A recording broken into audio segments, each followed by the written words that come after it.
Greetings guys, if you're new here, welcome to my life. I am Caekira. This week we're going to be focused on stuff I wish I knew before getting cats, and also stuff I think anyone getting cats should consider.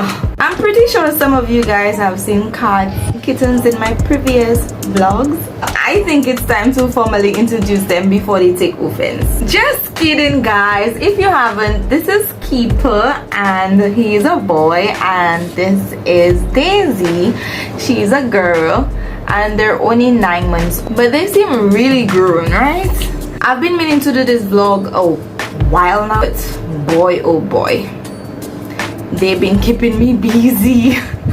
So please allow me to give a little background before I drill down. As a child, I remembered kittens being a part of my family. They had a level of independence because they were given a choice as to whether they wanted to be indoors or outdoors.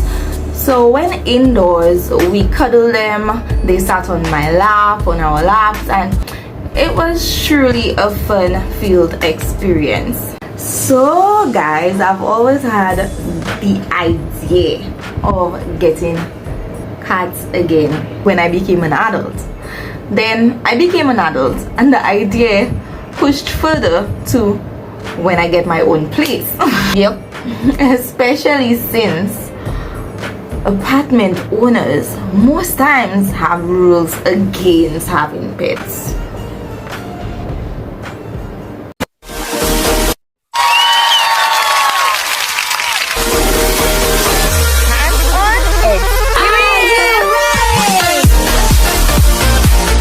November last year, 2020, yes, COVID time, there was yet another opportunity for me to raise kittens.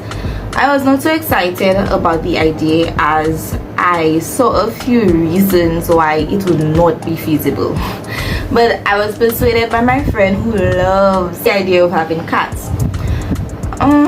So I tried to get the blessing of everyone who was in my circle to determine whether I get the cats or not, and I was refused by one person. I felt for some reason that was kind of passive, so I went along with getting the cats anyway. Guys, sometimes it's not always wise to go with the majority. Critically analyze what that one person said. Take it into consideration. Take it into consideration because you never know. Number one, cats are not low maintenance. As you may have heard, they actually require a lot of stimulation and enrichment, especially if you're getting a kitten. They are so high energy. I cannot emphasize this enough, and I think the best thing I did was getting 2 kittens rather than 1, because I can't begin to imagine what it would be like for me to have to entertain a kitten. Yep, they require a lot of attention and a lot of play, and I go to work almost every day, so you can understand. So they get into everything, drawers, cabinets, and it's really easy to lose a kitten. So I suggest teaching them their names and making sure they respond to their names is a good way. Another option is to get them a collar, preferably one with a bell, so that you can track where they are in the house. Guys, when you see drawers are found slightly open, please always check. Chances are they're behind the drawer, so before you shove the drawer in, just check. And also when they do get older, because my kittens they're still kittens, because like I said, they're 9 months, but when they get older, lock your bedroom door. Yes, they are totally capable of opening doors, so keep in mind cats can get into almost everything, even tiny little crevices. Yes, they can. Number 3, it's best to have a big yard because they love hunting. They are hunters by nature. When they're restricted to just indoors, you get to deal with the excitement. That would probably work better if your house has no clutter, because they get really active, like I said earlier, especially at night time when the lights goes off. They get really active. Number 4, they are destroyers. Again, if they are restricted to just indoors, don't leave anything lying around because they knock over everything. Also, they love to hang on the curtains and your shower curtains as well, so make sure you get those that cannot be easily destroyed, easily damaged. I had a fair share of coming home to destroyed shower curtains until I found one that really worked. This is the curtain, rather the shower curtain that we have been using with Keeper and Daisy, our precious little cats. Right now, if you notice, it's a bit different from the normal short shower liners, which are kind of thin, and not only that, they are from a different material, so you find that the cats can actually claw their way through, and you know how cats are already. But with this type of material, if I could just get a close-up so you could see, right, even if the cat's claw were to go through, it wouldn't drag it down, right? So it wouldn't create any significant holes or anything of that nature. And that's what we have been using so far, and so far it has been working. Make sure there is a scratcher set a place for them to prevent your chairs from being damaged. Every time they would go on your chair, you can redirect them to the scratcher so that your chairs don't be that for them. Keeper and Daisy really do enjoy their scratching mats. Also, a cat stand is very necessary because they like to get up really high. So they get up to the top of your fridge, to the top ledge of your bedroom window, etc., etc. I am certainly working on getting them a cat stand. I know Daisy would definitely love it because she does a lot more climbing than Keeper.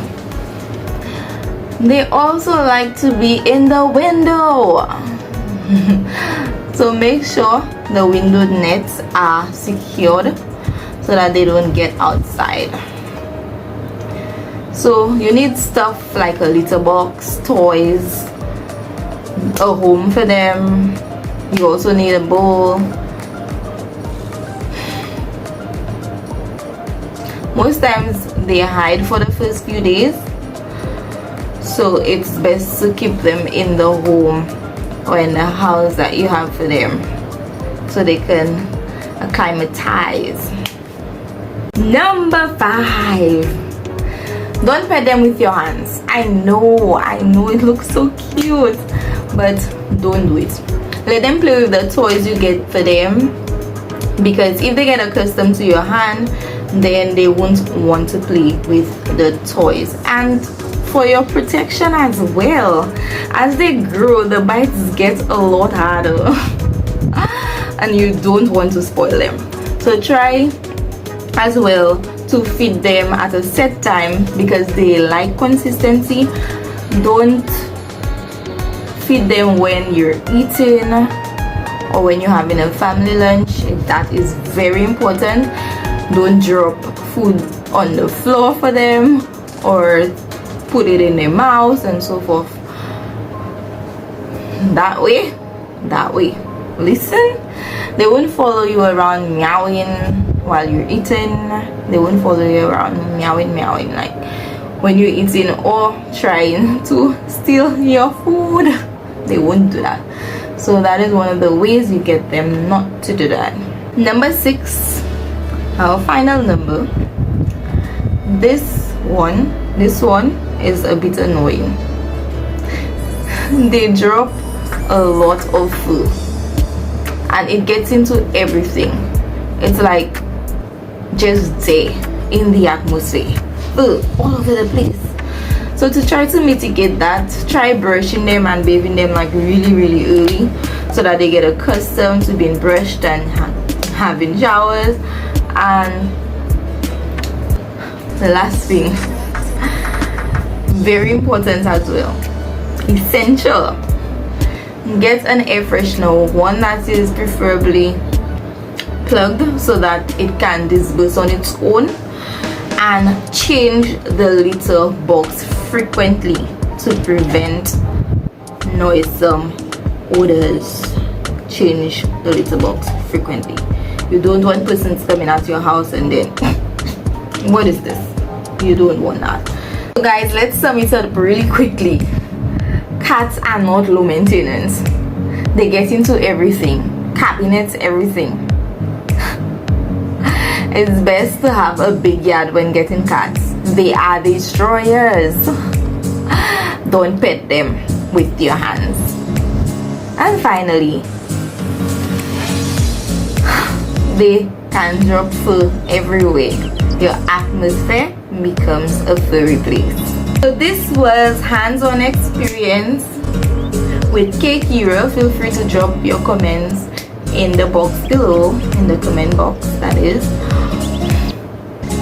So after hearing all this, who was thinking of getting cats after hearing all this? You're still thinking of getting cats? Okay, wait till you hear the how do I take care of them. Wait till you hear that video and then you're going to decide. Keeper and Daisy, come say bye-bye to the audience.